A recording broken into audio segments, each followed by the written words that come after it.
پیارے پیارے اسلامی بھائیوں، یہ جو زندگی ہے کیوں ملی ہے؟ قرآن پاک میں جب ہم اس سے رہنمائی لیتے ہیں تو رب کے سچے کلام سے ہمیں رہنمائی ملتی ہے۔ خلق الموت والحیات لیبلوکم ایکم احسن عملا، کہ ہم نے موت اور زندگی کو اس لیے پیدا کیا کہ جانچ کریں کہ تم میں کون اچھے عمل کرتا ہے۔ ہمیں نیکیاں کرنے، ہمیں عبادت کرنے کے لیے دنیا میں بھیجا گیا ہے، اور ہم یہ سمجھتے ہیں کہ جناب بس جوانی دیوانی ہے، کوئی مسئلہ نہیں ہے، جو عیش کوشیاں کرنی کر لو، ٹھیک ہے ٹھیک ہے، آپ اپنی مرضی سے جو چاہیں کریں، لیکن کیا بھول گئے کیا ان قریب مرنا ہے؟ کیا بھول گئے کہ ان قریب اندھیری قبر میں اترنا ہے؟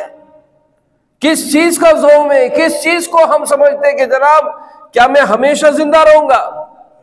کیا کبھی مجھے مرنا نہیں ہے؟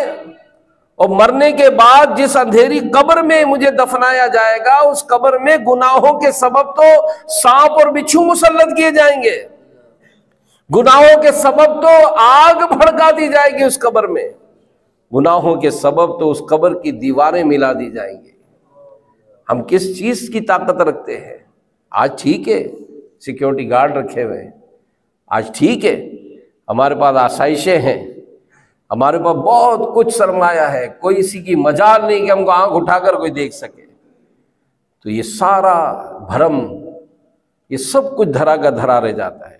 جب موت کا پیغام آ جاتا ہے، موت کا فرشتہ چھا جاتا ہے، کچھ نہیں کچھ نہیں، جو بھی کریں بالآخر موت ہے، کہ ایک دن مرنا ہے، آخر موت ہے،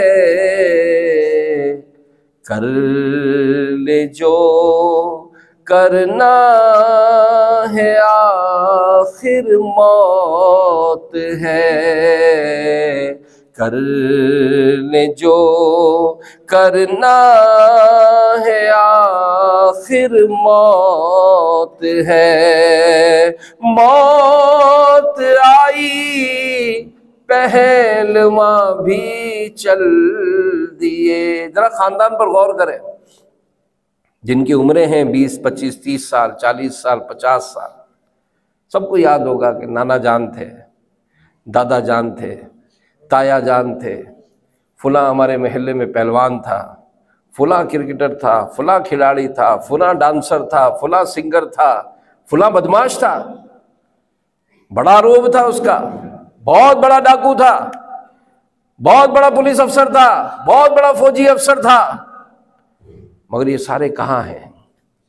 کہاں ہیں کہ موت آئی پہلواں بھی چل دیے، خوبصورت نوجوان بھی چل دیے، دب دبا دنیا ہی میں رہ جائے گا، حسن تیرا خاک میں مل جائے گا، ایک دن مرنا ہے، آخر موت ہے، کر لے جو کرنا ہے، آخر موت ہے۔ تو میرے پیارے اسلام بھائی، یہ موت ہے نا، موت یہ تو آنی ہے، لیکن مسئلہ ہے کس میں؟ وہ مسئلہ یہ ہے کہ اس موت کے وقت ہمارا ایمان سلامت رہے گا کہ نہیں، کیونکہ ہم مسلمان ہیں الحمدللہ، لیکن مسلمان مریں گے اس بات کی ہمارے پہ کوئی گارنٹی نہیں ہے، کیونکہ شیطان یہ مردود یہ ایمان کو چھیننے کی ہر ممکن کوشش کرتا ہے۔ اس کا سب سے بڑا ٹارگٹ یہی ہے کہ یہ جو مسلمان ہے موت کے وقت مسلمان نہ رہے، اور یہ جو گناہوں کی نحوست ہوتی ہے نا، نماز قضا کرنا، جھوٹ بولنا، گالیاں دینا، بد نگاہی کرنا، شرابیں پینا، جوا کھیلنا، حرام روزی کمانا، یہ جتنا والدین کی نافرمانی کرنا، بد نگاہیاں کرنا، بد کلامی کرنا، آپس میں لڑائی جھگڑے کروا دینا، ظلم و ستم کرنا، یہ جتنے بھی یہ گناہ کے کام ہیں، ان گناہ کے کاموں کی ایک نحوست یہ کہ اس سے ایمان ضائع ہو جاتا ہے، کہ مرتے وقت ایمان سلامت نہیں رہتا۔ اور ہمیں قرآن پاک نے کیا تعلیم دی ہے؟ قرآن پاک میں اللہ پاک ہمیں آخر دم تک اسلام پر ثابت قدم رہنے کی تاکید فرماتا ہے، جیسا کہ پارہ 4 سورہ آل عمران میں اللہ پاک ارشاد فرماتا ہے، یا ایھا الذین آمنوا اتقوا اللہ حق تقاتہ ولا تموتن الا وانتم مسلمون۔ اے ایمان والو، اللہ سے ڈرو جیسا اس سے ڈرنے کا حق ہے، اور ہرگز نہ مرنا مگر مسلمان، ہرگز نہ مرنا مگر مسلمان۔ تفسیر نور العرفان میں ہے، مفتی احمد یار خان نعیمی رحمۃ اللہ علیہ فرماتے ہیں کہ اس آیت کی تفسیر کرتے ہوئے کہ اس سے معلوم ہوا کہ اسلام پر خاتمہ ہونے کا اعتبار ہے۔ اگر عمر بھر مومن رہے، مرتے وقت کافر ہو جائے تو وہ اصلی کافر کی طرح ہے، اللہ پاک اچھا خاتمہ نصیب فرمائے۔ ابلیس لعین ہے نا، شیطان، اس کے ساتھ اللہ پاک نے خفیہ تدبیر فرمائی، تو حضرت جبریل اور میکائیل یہ رونے لگے، کیونکہ یہ فرشتوں کا استاذ تھا، شیطان یہ فرشتوں کا استاد تھا، اس کا بڑا مقام تھا، استاد یہ فرشتوں کو درس و بیان کرتا تھا، عبادت اس نے بہت سالوں عبادت کی ہے اس نے۔ تو جب اس کا معاملہ دیکھا کہ یہ تو اللہ کی بارگاہ میں مردود ہو گیا اور ہمیشہ ہمیشہ کے لیے اللہ پاک نے اس پہ لعنت فرمائی ہے، تو جبریل اور میکائیل علیہ السلام یہ رونے لگے۔ اللہ نے ان سے پوچھا، حالانکہ وہ تو بخوبی جانتا ہے، تم دونوں کو کس چیز نے رلایا؟ انہوں نے عرض کی، یا رب ہم تیری خفیہ تدبیر سے بے خوف نہیں۔ تو اللہ پاک نے ارشاد فرمایا، ایسے ہی رہنا، میری خفیہ تدبیر سے بے خوف مت ہونا۔ تو ہمیں ڈرنا ہے، ہمیں ڈرنا ہے کہ آج اگر ہم کو کوئی نہیں دیکھ رہا تو ہم دھڑلے کے ساتھ جو گناہوں بھری زندگی گزار رہے ہیں، کوئی کہنے والا نہیں، تو کہیں ایسا نہ ہو کہ یہ جو چیزیں ہیں یہ ہمارے ایمان کو نقصان پہنچا دیں، ہمارا ایمان برباد ہو جائے۔ کیونکہ اس میں بشارتیں بھی ہیں، آئیں رجوع کی طرف، آئیں توبہ کی طرف، آئیں اللہ کی بارگاہ کی طرف۔ حضرت سیدنا ابو سعید رضی اللہ عنہ بیان کرتے ہیں، رسول اللہ صلی اللہ علیہ وآلہ وسلم نے ارشاد فرمایا، شیطان نے اللہ کی بارگاہ میں کہا، اے میرے رب مجھے تیری عزت و جلال کی قسم، جب تک بندوں کے جسموں میں روح باقی رہے گی میں انہیں بہکاتا رہوں گا۔ اللہ پاک نے ارشاد فرمایا، مجھے اپنی عزت و جلال کی قسم، جب تک وہ مجھ سے مغفرت مانگتے رہیں گے میں ان کی مغفرت کرتا رہوں گا۔ یہ موقع ہوتا ہے، یہ موقع ہوتا ہے کہ اللہ سے بخشش، اللہ سے مغفرت طلب کی جائے، گڑ گڑایا جائے، رب کی بارگاہ میں رجوع کیا جائے کہ مولا معاف کر دے، اے مولا بخش دے میری ساری خطائیں، کھول دے ہم پر اپنی عطائیں، برسا دے رحمت کی برکھا، یا اللہ میری جھولی بھر دے۔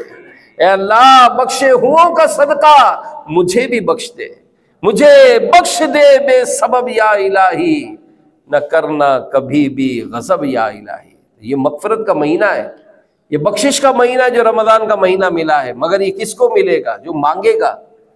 ہم تو کباب پکوڑے سموسوں اور کھانے پینے کے چکروں میں رہ جاتے ہیں کہ سارا دن بھوکے پیاسے رہے، بس اب دسترخوان پہ ٹوٹ پڑیں گے کہ جناب ہمیں بس فوراً مل جا رہے۔ یہ تو مغفرت کا ٹائم ہے، مانگنے کا ٹائم ہے، گڑ گڑانے کا ٹائم ہے، رجوع کرنے کا ٹائم ہے، توبہ و استغفار کا ٹائم ہے کہ مولا 10 لاکھ گناہگار روزانہ تو جہنم سے آزاد کر رہا ہے، ہمارا بھی نام شامل فرما لے، ہمارا بھی نام شامل فرما لے، بخشے ہوں کا صدقہ مولا مجھے بھی بخش دے، مغفرت یافتہ لوگوں میں مجھے بھی شامل کر لے۔ تو یاد رکھیے میرے پیارے پیارے اسلامی بھائیوں، اللہ پاک کی رحمت پکار پکار کر ماہ رمضان میں بلاتی ہے کہ آؤ آؤ توبہ کی طرف، آؤ مغفرت کی طرف، کہ مہینہ آتا ہمیں سدھارنے کے لیے ہے۔ رمضان کا مہینہ یہ سدھارنے کے لیے آتا ہے، ہمیں سدھرنا ہے اس مہینے میں۔ جائزہ لینا ہے اپنا کہ کیا زندگی یوں ہی گزاریں گے بے نمازی ہو کر؟ کیا زندگی یوں ہی گزاریں گے اللہ کی نافرمانیاں کرتے ہوئے؟ آج دنیا میں کتنے لوگ کام کاج کرتے ہیں، جاب کرتے ہیں، نوکریاں کرتے ہیں، ٹھیک ہے، جناب کمپنی سے ہمیں ایوارڈ ملتا ہے، واہ واہ، پورے سال اس نے ایک چھٹی بھی نہیں کی، اس کو خصوصی سرٹیفکیٹ دیا جائے گا۔ ہم بھی خوش ہو رہے ہیں کہ یار 500 آدمی کام کر رہے ہیں، دیکھو میں نے ایک بھی چھٹی نہیں کی، کیسی میں نے نوکری کی ہے۔ اور جناب یہ تو جناب پورے ٹائم پہ پابند آتا ہے، اس نے ایک دن بھی ٹائم لیٹ نہیں ہوا، اس کو بھی خصوصی سرٹیفکیٹ دیا جائے گا۔ ہم خوش ہو رہے ہیں کہ چند ہزار روپے جو نوکری دیتا ہے ہم اس کا کام پورا کرتے ہیں۔ ایمانداری سے بتا ہے ہمارا یہ انداز؟ کام کرتے 9 بجے، اگر وہ سیٹ بلاتا ہے تو کبھی ہوتا ہے کہ ہم 10 بجے جائیں، 11 بجے جائیں، اپنی بہترین سے بہترین کارکردگی دکھاتے کہ جناب میرا سیٹ مجھ سے راضی ہو جائے، مجھے ترقی دے گا۔ اے اللہ کے بندو، اللہ کی طرف آؤ۔ کبھی غور کیا کہ پورا سال کیا مجھے کوئی ایسا ایوارڈ ملے گا کہ جس میں یہ کہا جائے کہ اس کی ایک وقت کی نماز بھی قضا نہیں ہوئی پورے مہینے، پورے سال میں؟ یہ پورا سال ایسا گزرا کہ اس نے ساری نمازیں پہلی صف میں ادا کی ہیں، ایسا کوئی مجھ پر ایوارڈ، ایسا مجھے کوئی انعام؟ اور اس پھر رب تعالیٰ کی بارگاہ میں جو یہ عبادتیں کرتا ہے، جو قرآن کی تلاوت کرتا ہے، تو ہوتا کیا ہے؟ علماء فرماتے ہیں کہ جب ایسا بندہ دنیا سے جاتا ہے تو فرشتے اس کے پاس اچھی شکلوں میں جنتی کفن لے کر، جنتی خوشبوئیں لے کر اس کی روح کا استقبال کرنے آتے ہیں۔ ہم تو یہ سوچتے کہ جناب یہ بڑا زبردست آدمی تھا، اس کے جنازے میں تو ہزاروں آدمی تھے۔ یہ کامیابی نہیں ہے۔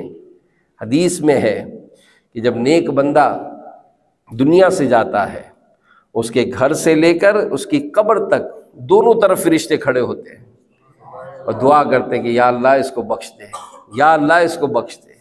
اب جس نے اپنی زندگی نیکیوں میں گزاری، مرنے کے بعد جنازے میں 4 آدمی ہیں اس کے، مگر کتنا خوش نصیب ہے کہ فرشتے اس کے لیے دعائیں مغفرت کر رہے ہیں۔ پھر اس کو قبر میں جب لٹایا جاتا ہے تو قبر تو بڑے سے بڑا سیٹ ہو اس کی بھی وہی ہوتی ہے، لاوارث کی بھی قبر ویسی ہے۔ کوئی سیٹ صاحب کی الگ سے، ٹھیک ہے اس نے گھر اچھا بنایا ہے، ٹھیک ہے اس نے بنگلہ اچھا بنایا ہے، ٹھیک ہے اس نے کوٹھی الگ بنائی ہے، بڑے بڑے اے سی لگائے ہیں، بڑا بڑا نرم ملائم بستر بچھایا ہے، مگر مرنے کے بعد کسی بھی سیٹ کو قبر میں کوئی بیڈ نہیں لگا کر دیا جاتا۔